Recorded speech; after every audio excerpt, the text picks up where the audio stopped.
Dans l'ombre des forêts et des villages meurtris, une traque implacable s'engage.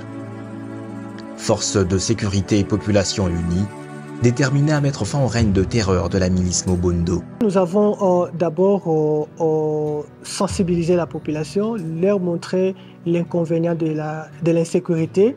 Et d'ailleurs, que ce soit les Mobondo, que ce soit la population, tout le monde est conscient des conséquences. Parce qu'aujourd'hui, les espaces Grand Bandundu qui étaient craignés de vivre, aujourd'hui, ne produisent absolument rien parce que la brousse est occupée par les insurgés. Entre stratégie, courage et sacrifice, l'heure est venue de rétablir la paix. À chaque fois quand nous arrêtons des collaborateurs ou bien des combattants Mobondo, il y a toujours des coups de fil qui viennent de Kinshasa, des tels leaders, grands commerçants, grands politiciens qui vous appellent pour dire que voilà, si vous voulez libérer tel ou tel. Capitaine Anthony Mwalushayi, invité de ITW.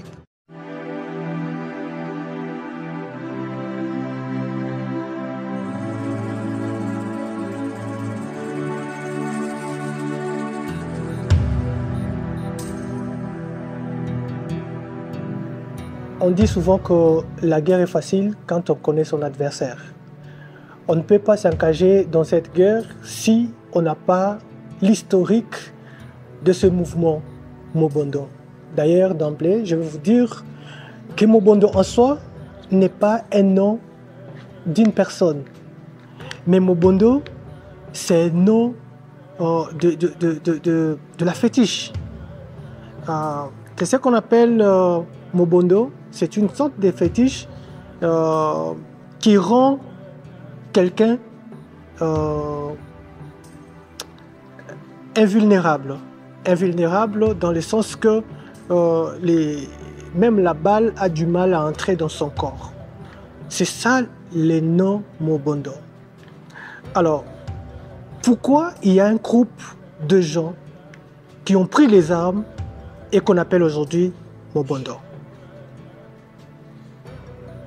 Selon les renseignements à notre disposition, selon les gens que nous avons eu le temps d'interroger, selon les gens qui ont participé dans ce mouvement, selon les capturés, ils nous ont dit que tout a commencé en 2022, lorsqu'un groupe de gens sont allés voir un chef coutumier pour revendiquer l'exagération des taxes coutumiers.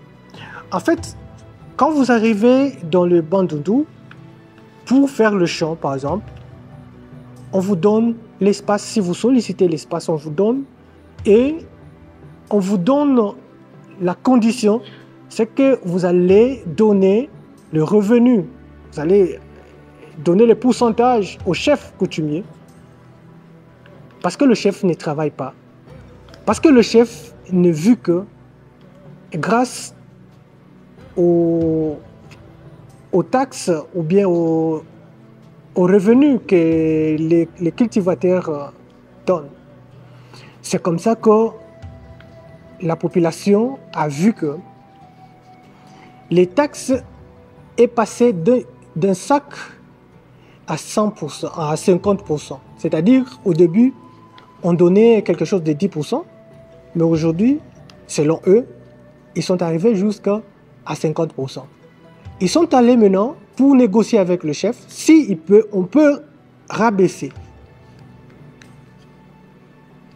Quand ils sont arrivés, ils n'ont pas trouvé les chefs, mais ils ont trouvé les petits frères du chef.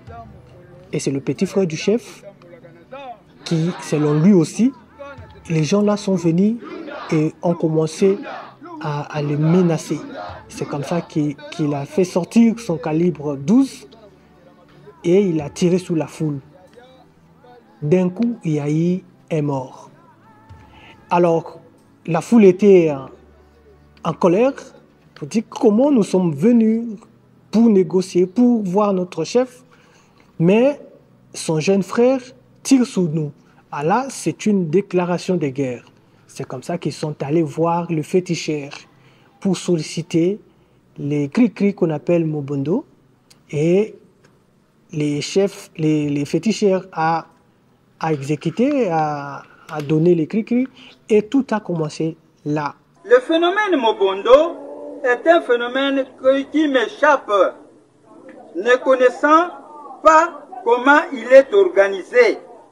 Je demanderai à toutes les parties prenantes à ce conflit de cesser les tueries. Que le chef de Teke, comme de Yaka, qui veulent avoir le pouvoir dans cette partie des terres, viennent à Kasongulunda. Ils seront les bienvenus. La Constitution garantit aux Congolais de vivre, de s'installer là où ils veulent. Et c'est comme ça que les plateaux de Bateke a accueilli les Luba, les Équatoriens, beaucoup de gens venant d'autres provinces. Et ce sont ces gens-là qui payaient les taxes. Et selon eux, quand tu es non originaire de ces milieux, on te fait payer beaucoup par rapport aux originaires. La question qui a tout perturbé, qui a exagéré un peu, c'est quand un grand chef connu de Lunda est allé sur le plateau de Bateke et s'autoproclamé roi. Et il a dit qu'à partir de maintenant, la terre ici nous appartient. Et c'est comme ça que les Mobondo se sont préparés pour attaquer les originaires et ravir la terre. Parce que, selon eux, non seulement pour les taxes, mais aussi pour récupérer leurs terres. Et tout est parti de là. Si aujourd'hui on vous pose la question, et les conflits est entre quelles tribus, j'ai du mal à vous dire que c'est Teke et les Yaka, parce que dans le Mobondo, on trouve plusieurs tribus. Et ceux qui sont victimes aujourd'hui, ce ne sont pas seulement les Teke, mais c'est les habitants. Tous les Congolais qui sont là-bas, ils sont victimes parce que nous avons vu des victimes qui ne sont même pas du Grand Bandundu, mais qui viennent d'autres provinces. Ils ont pris les armes, ils s'attaquent aux institutions, ils s'attaquent à la population, ils refusent parfois. Quand on s'attaque au symbole de l'État, c'est-à-dire on remet en cause l'autorité de l'État. Mais au vu de l'évolution des choses, il faut dire que nous risquerons de vivre le terrorisme dans cette zone parce que les choses qui se passent, ce n'est plus au niveau de la milice, c'est du terrorisme tout simplement.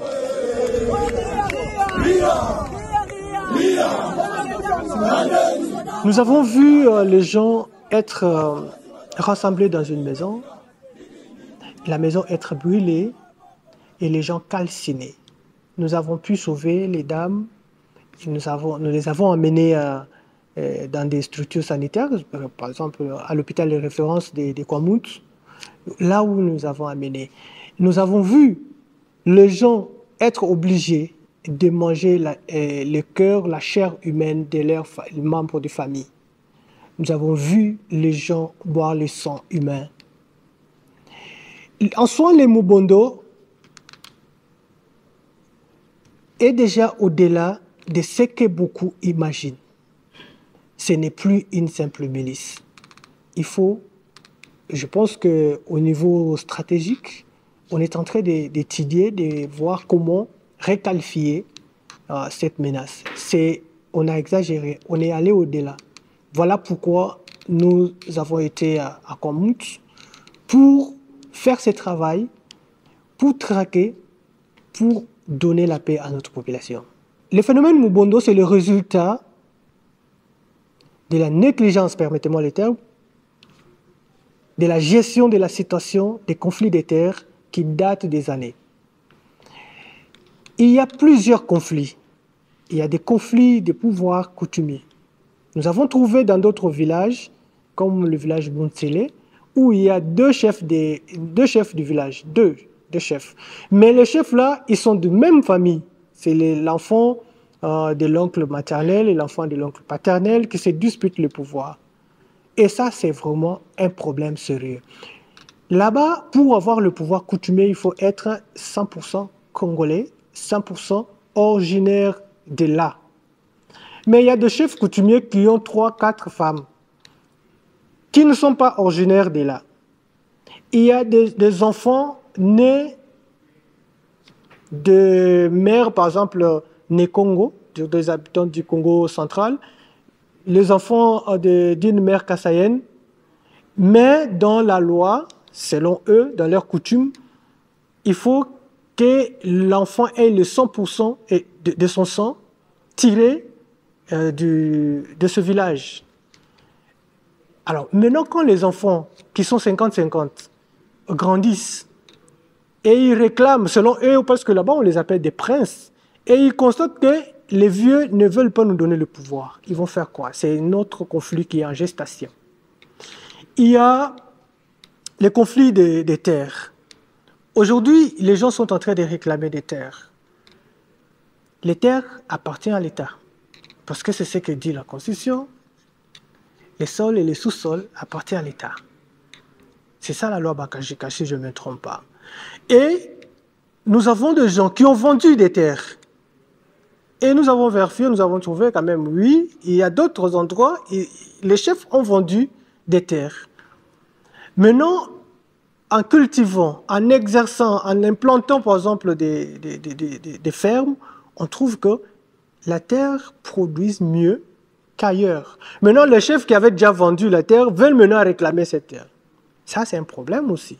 Les chefs peuvent vendre la terre, mais on va légaliser ça chez l'État. Voilà, c'est un peu. Il y a maintenant aussi l'influence, l'interférence de certains hommes politiques, des leaders du coin, qui sont pour les cas X contre le cas Y. Et ça aussi, ça ne facilite pas la tâche dans les opérations. C'est parmi les conflits, et les conflits aussi des leaderships. Il y a des gens qui veulent contrôler tout, qui ne veulent pas partager avec d'autres. C'est-à-dire, je suis politicien, je considère Kwamount comme ma base, par exemple, c'est juste un exemple, ou Kenge comme ma base, et je ne veux pas qu'on parle d'une autre personne, d'un autre candidat. Et pour ce faire, il faut créer une milice, il faut créer du genre Bureau Rouge ici à Kinshasa. Mais là, le Bureau Rouge ou une milice Mobondo, c'est armé malheureusement avec des calibres 12. En fait, il y avait d'abord 3 territoires. Il y avait Kwamount, il y avait Kenge, territoire de Kenge, il y avait le territoire de Poporabaka. Et le général-major Padiri Moïse Jonas, qui travaille, qui est commandant des opérations et qui fait un bon travail dans ce coin, il a pu faire de tout possible, il a déployé les hommes, ils ont réduit la menace dans le territoire de Poporabaka. Aujourd'hui, il y a du calme. Il a réduit la menace dans le territoire de Kenge, d'ailleurs là où lui-même s'est installé pour coordonner les opérations. Et les problèmes restent dans le territoire de Kwamount, surtout le long du fleuve Congo, où il y a plusieurs villages comme Kumankiro, qui aujourd'hui est sécurisé par l'armée, mais il y a des villages lointains qui continuent à être la cible des Mobondo.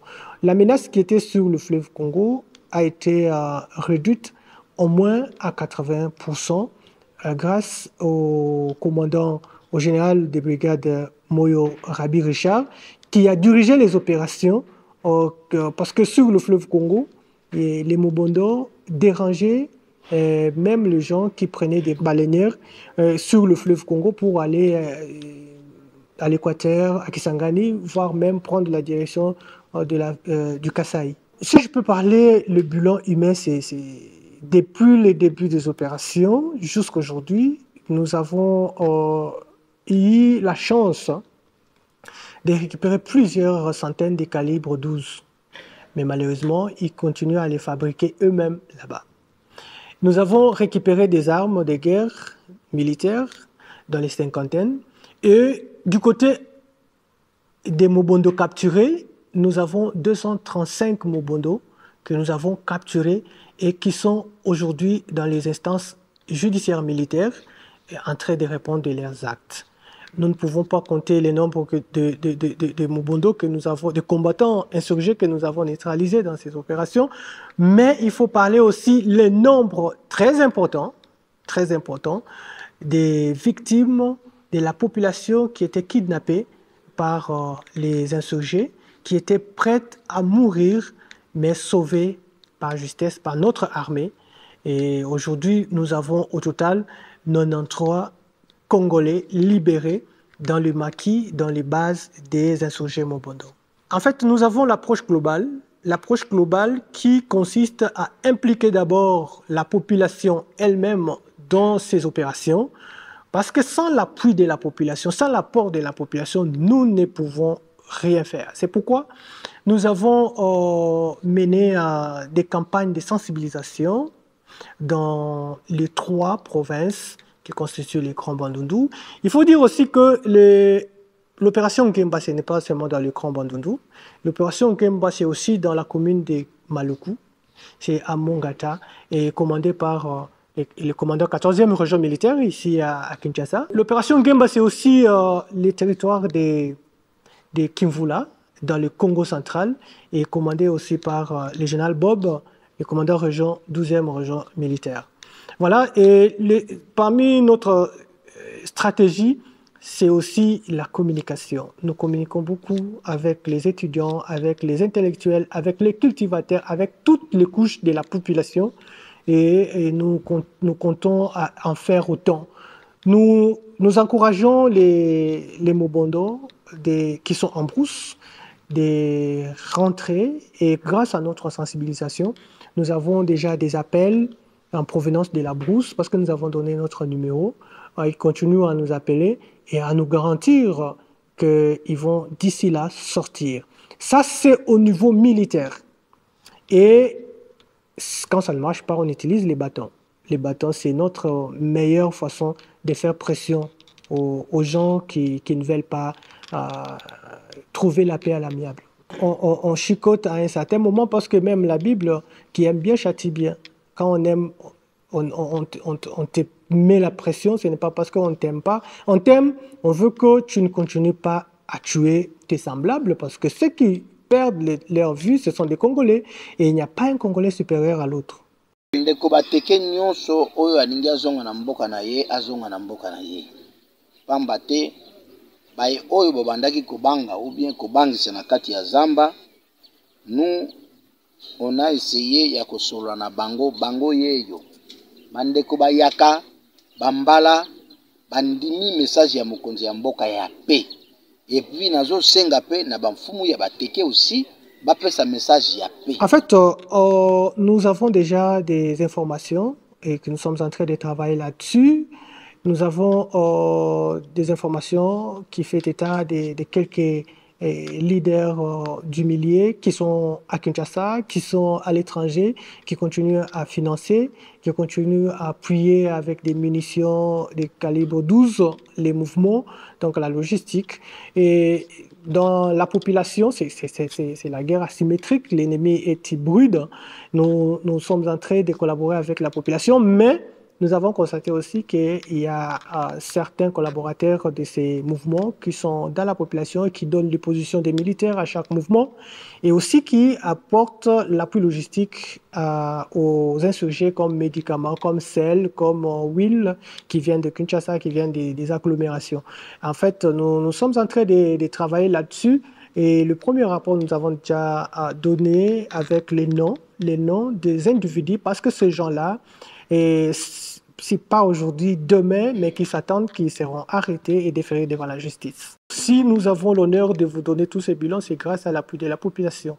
Nous collaborons avec tout le monde, et nationaux ou internationaux, qui sont dans les Bandundu, qui sont dans la zone Ngemba.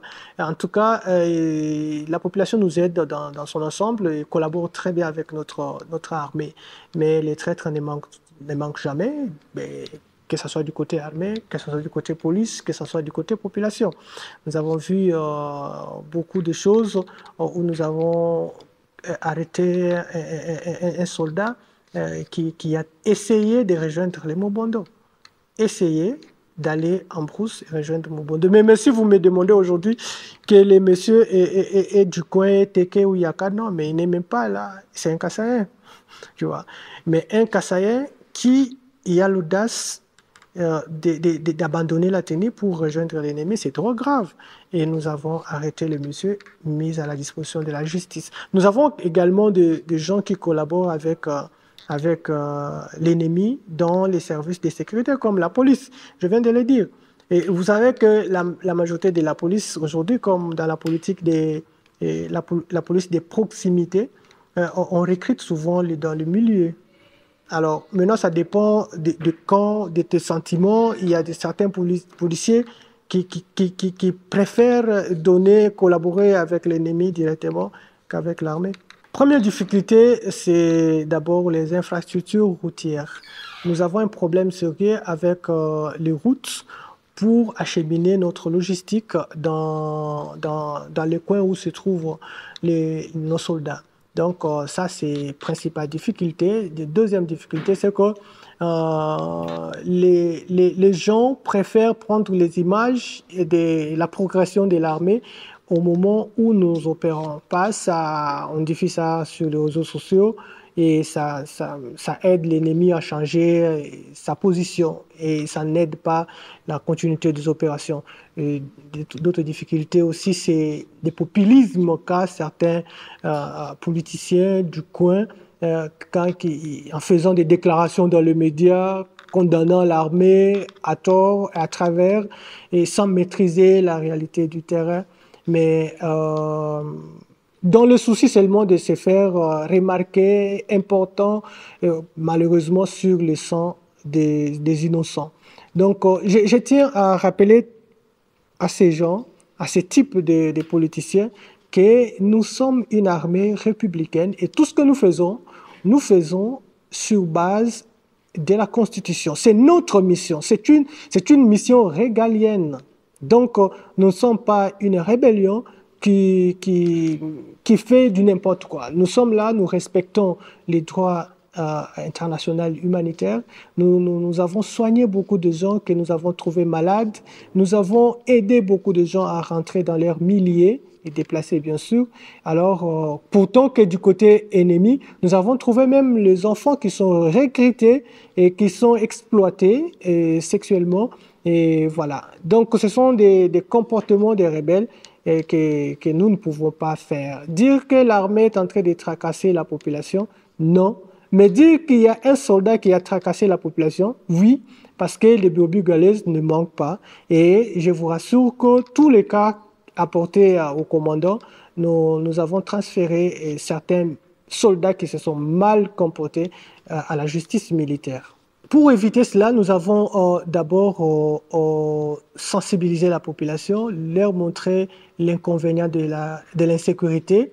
Et d'ailleurs, que ce soit les Mobondo, que ce soit la population, tout le monde est conscient des conséquences. Parce qu'aujourd'hui, les espaces Grand Bandundu, qui étaient craignés de vivre, aujourd'hui ne produisent absolument rien parce que la brousse est occupée par les insurgés, parce que l'insécurité, parce que ceux qui devraient cultiver ont traversé le Congo-Brazzaville. C'est parmi les conséquences. Il y a la famine, il y a des maladies, il y a des épidémies. Et n'oubliez pas que aussi les premiers cas d'impox en RDC a été détecté dans le Grand Bandundu. C'est pour vous dire qu'il y a des conséquences. Et conséquence aujourd'hui, c'est que même les ONG humanitaires qui devraient arriver sur le terrain pour aider la population ne peut jamais arriver dans les zones où il y a encore l'insécurité. Notre gouvernement, à travers le commandant suprême, a mis toutes les batteries en marche pour donner la paix à la population de la zone Ngemba, pour ne pas dire du Grand Bandundu, et en évitant les leaders des partis en conflit, les chefs coutumiers, les leaders politiques. Et ici, à Kinshasa, il y a des réunions qui se font, et je pense que de ce côté-là, ça évolue aussi très bien. Et de notre côté, les gens qui sont sur le terrain, nous sommes en train de communiquer, d'échanger avec la population. Mais une chose que la population demande, c'est que nous voulons la paix et notre armée doit, ce n'est pas un faveur, mais c'est une obligation, doit donner la paix à la population. Il faut dire que la milice est déjà presque amortie parce que les leaders de ces gens, de cette milice est en train de solliciter aussi à sortir, ce qui est bon et encourageant. Et voilà pourquoi nous sommes en train de sensibiliser tout le monde à œuvrer pour la paix et aussi à avoir la culture de vivre ensemble. Et je pense qu'il y aura un temps, les responsables des PDD-RCS, ils vont s'installer dans le Komount pour recenser et aussi intégrer les anciens combattants qui se sont rendus. Parce qu'il y a des gens qui continuent qui ont la volonté de se rendre. Donc, après cette opération, on va leur donner des kits pour leur réinsertion dans la communauté. Les autorités doivent vraiment nous aider et laisser la justice militaire faire son travail, ne pas s'ingérer dans les affaires de la justice. Parce qu'à chaque fois, quand nous arrêtons des collaborateurs ou bien des combattants Mobondo, il y a toujours des coups de fil qui viennent de Kinshasa, des tels leaders, grands commerçants, grands politiciens qui vous appellent pour dire que voilà, et si vous voulez libérer tel ou tel, des choses comme ça n'aide pas. Nous sommes dans un état de droit et chacun doit répondre. Chacun doit répondre. Les victimes, comment les victimes peuvent se sentir quand demain après-demain, ils voient leur bourreau libre, qu'ils ont vu, ils connaissent que tel, c'est Mobondo, c'est tel un grand commandant de tel coin, et on l'arrête, on les présente à la presse, demain, on les voit encore libres. C'est ce qui fragilise souvent les opérations sur le terrain, et ça décourage aussi quelques militaires pour dire que, ben voilà, les travail, nous avons perdu le nôtre pour attraper, pour capturer tel commandant, tel commandant rebelle, mais on arrive à la justice et puis on les libère. Parfois, moyennant quelque chose, comme ça a été toujours le cas. Le message particulier, c'est qu'il faut prendre conscience. Il faut prendre conscience, le Congo est agressé dans sa partie est de la RDC, dans sa partie est bien sûr, mais il faut dire que ce n'est pas le moment de multiplier les groupes armés, que ce soit à l'est, que ce soit à l'ouest ou au centre. Nous avons vécu dans ces pays, là où j'ai opéré d'ailleurs dans les années 2016-2017, avec le mouvement Kamula Sapo. C'était pareil comme les Mobondo. Mais aujourd'hui, quand nous avons sensibilisé ces gens, la population a compris que non, en fait, on est en train de nous manipuler pour rien. Il faut arrêter ça. Baibundeli oyo nyonso bazwaki na maboko ya ba FRDC malgré que monsieur Suezali tozo continuer okende kozwa betala oyo bango bazwaki na maboko FRDC le moment où FRDC yaki kotake bango yango. Il y a des gens, quand si vous condamnez par exemple le Mobondo, quand vous êtes à Kinshasa, vous allez là-bas pour postuler, qui va vous voter? Alors maintenant, il faut flatter les gens. Or, en flattant les gens, vous encouragez la guerre à continuer, les massacres à continuer. C'est pas bien. Nous sommes comme des docteurs, nous sommes comme des médecins. Quand on vous soigne, ça fait mal parce que c'est la plaie. Oui, c'est le corps, mais c'est pour votre bien. Mais la communication aussi, surtout la communication opérationnelle, ça vise.